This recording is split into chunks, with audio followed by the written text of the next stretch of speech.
Cette femme, pour survivre, a même demandé à son amie d'enfance de l'épouser.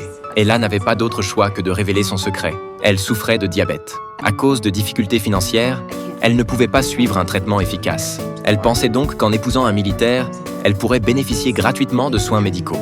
De plus, son amie d'enfance recevrait chaque mois une allocation non négligeable. Cependant, avant même que son ami ait pu répondre, Nick a fait irruption dans la pièce. En réalité, il avait entendu toute leur conversation.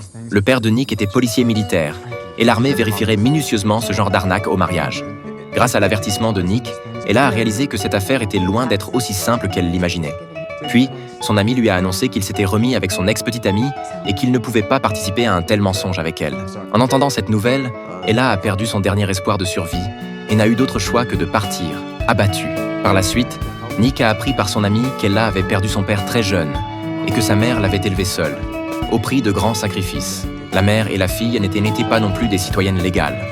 Nick a eu pitié de la jeune fille qui se tenait devant lui et a décidé de l'aider. C'est ainsi qu'ils se sont rencontrés pour la 3e fois. Nick a ensuite dit solennellement à Ella que personne ne devait découvrir leur affaire.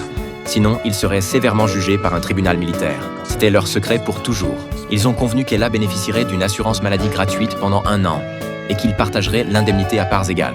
Après avoir confirmé leur accord, ils se sont rendus à l'église le lendemain. En apprenant qu'ils n'avaient pas de bague, leur ami leur a même prêté sa bague de fiançailles. Le prêtre a été témoin de leurs promesses émouvantes. Après avoir échangé les alliances, ils sont officiellement devenus mari et femme. Mais ce jour-là n'était pas seulement celui de leur mariage, c'était aussi le dernier jour avant leur retour dans leurs unités respectives.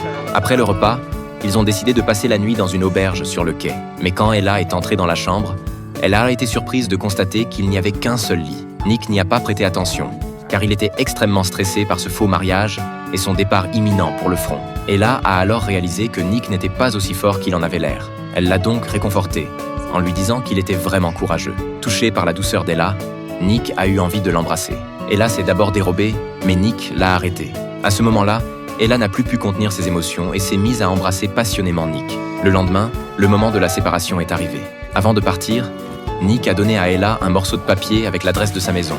Il lui a dit que si un jour elle apprenait qu'il lui était arrivé quelque chose, il voulait qu'elle contacte son frère. Puis Nick est monté directement dans le bus qui allait les séparer. Comme ils étaient le seul couple de jeunes mariés de l'unité, leurs camarades ont gentiment soulevé Ella pour l'amener devant Nick. Sous le regard de tous, ils ont échangé un dernier baiser d'adieu. Par la suite, Ella a enfin obtenu une assurance maladie de qualité et leur relation s'est progressivement réchauffée. Même si Nick était au front, Ella arrivait toujours à rester en contact avec lui par SMS. Les combats sont devenus de plus en plus intenses, mais la carrière d'Ella a décollé.